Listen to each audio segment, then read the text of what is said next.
History is often told as a story of men. It is a grand tapestry woven with the threads of kings, emperors, generals, male philosophers. We picture great empires, great battles. But this picture is incomplete. Look closer. A different story emerges. It is a story of incredible women, not just wives or mothers behind the throne. They were queens, empresses, leaders who wielded immense power. Their stories are essential to understanding our past. Imagine a world where gender set your destiny at birth. For most women, that was reality.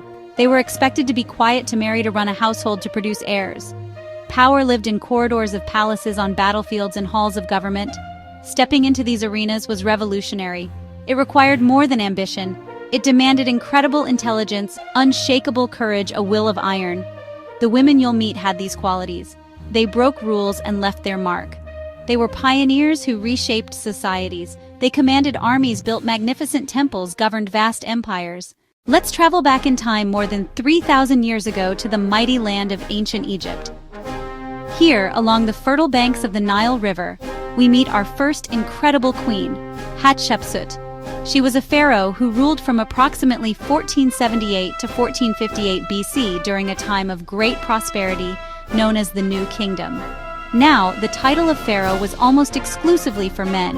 It was a sacred role, seen as a king who was a living god on earth. For a woman to take this title was almost unthinkable. Yet Hatshepsut did not just claim the title, she owned it. She became one of the most successful pharaohs in Egypt's long and storied history. Hatshepsut's journey to the throne was a masterclass in political maneuvering. She was the daughter of one pharaoh and the wife of another. When her husband died, the throne passed to her young stepson. Hatshepsut was made his regent, meaning she was supposed to rule only until he was old enough to take over. But Hatshepsut had grander plans. She was not content to simply keep the throne warm. Slowly and cleverly, she began to assert her own power. She started portraying herself with the full titles and imagery of a pharaoh.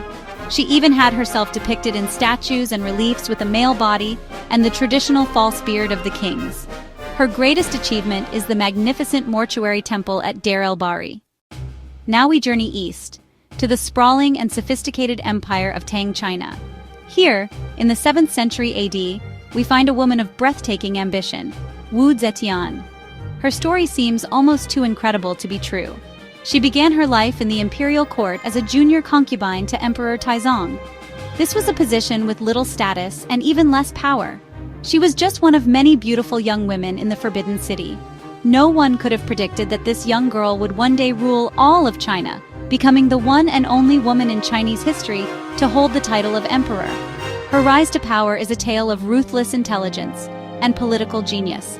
After Emperor Taizong's death, Wu Zetian was sent to a Buddhist convent, as was the custom for a deceased emperor's childless concubines.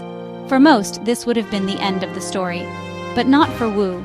She had already formed a connection with the old emperor's son, the new emperor Gaozong. He brought her back to the palace, and her ascent truly began. She quickly outmaneuvered her rivals, including the existing Empress Wang. Through a series of cunning political schemes, she had the empress deposed. Often through brutal political schemes, she took her place. As empress consort, she became the emperor's most trusted advisor, her influence growing with every passing year. As Emperor Gaozong's health declined, Wu Zetian became the true power behind the throne. In the year 690 AD, she did the unthinkable. She deposed her own son and proclaimed herself emperor. Let us travel now to the shimmering desert oasis of Palmyra, located in modern-day Syria.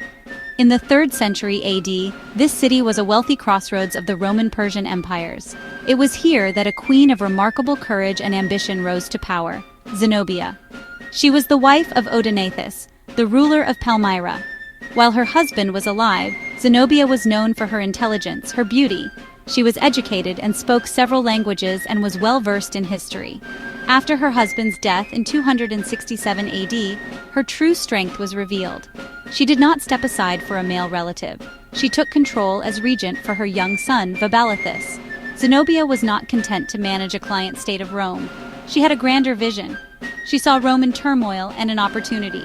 In swift, brilliant campaigns, Zenobia expanded her territory.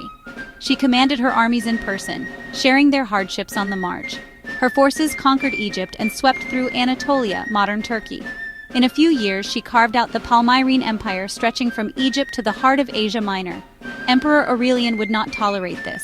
He marched his legions east. After hard-fought battles, Zenobia's forces were defeated.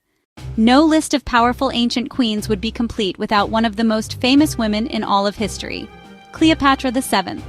She was the last active ruler of the Ptolemaic Kingdom of Egypt, reigning from 51 to 30 BC. She was a brilliant and cunning political leader, a highly educated woman who spoke multiple languages, and a fierce defender of her kingdom's independence. She lived during intense political drama as Rome transformed into an empire. She placed herself at the center, using intellect and charm. Cleopatra inherited a kingdom in decline under Rome's influence. She needed powerful Roman allies. Her first and most famous alliance was with Julius Caesar.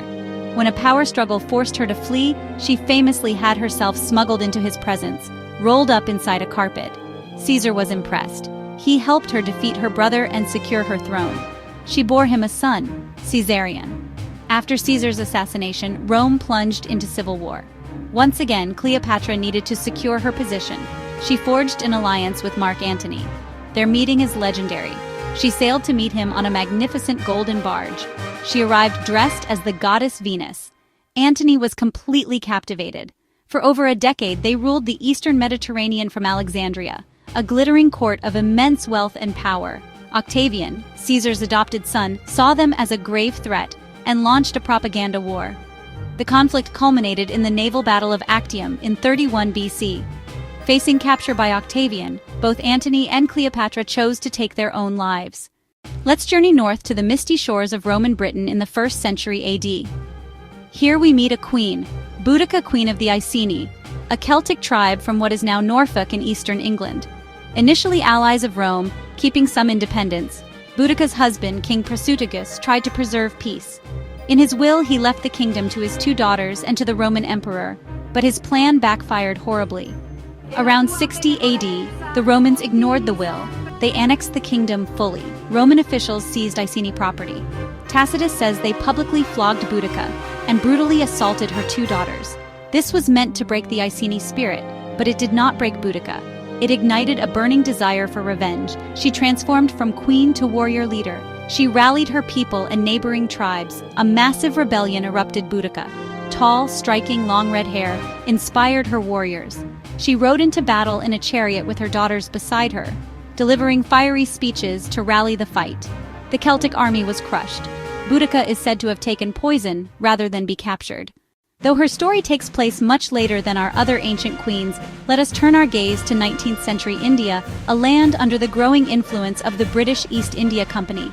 Here we find Lakshmi Bai, the Rani of Jhansi, a queen whose bravery in the face of colonial power has made her an icon of Indian independence. Born in 1828, she was married to the Maharaja of the princely state of Jhansi. Unlike many women of her time, she received an unconventional upbringing. She was trained in horsemanship, sword-fighting, archery, alongside the boys in the court. These skills would later define her legend as a warrior queen prepared for the ultimate battle. The Rani's life was thrown into turmoil when her husband, the Maharaja, died without a male heir. They had adopted a son, but the British, under Governor-General Lord Dalhousie, refused to recognize the boy's right to the throne. They invoked a policy known as the Doctrine of Lapse.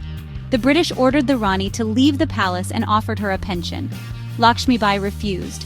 She famously declared, "Meri Jhansi nahi dungi," "I will not surrender my Jhansi." This defiant cry became a rallying cry for resistance. When the Great Indian Rebellion of 1857 broke out across northern India, Jhansi became a major center of the uprising.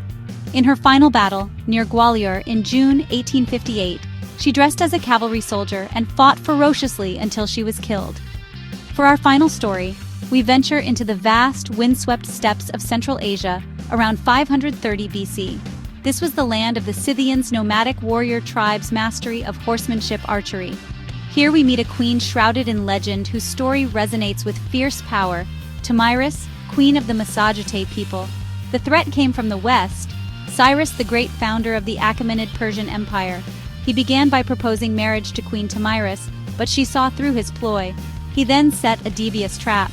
He left a camp filled with food and large quantities of strong wine, a drink the Massagetay were not accustomed to.